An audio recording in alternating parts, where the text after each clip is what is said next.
unboxing of the FirstData FD150 credit card terminal.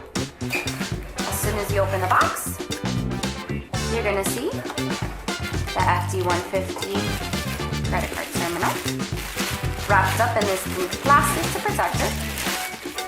And when you take them out, you see here's a credit card terminal. I'll turn it around for you guys so you can get a 360 look.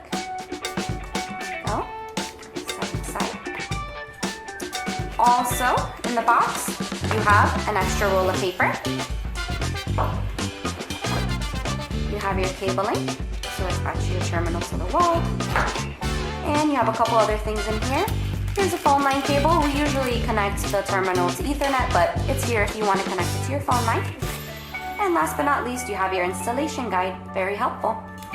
That's it for our FD150 credit card terminal unboxing. Thank you guys so much for watching.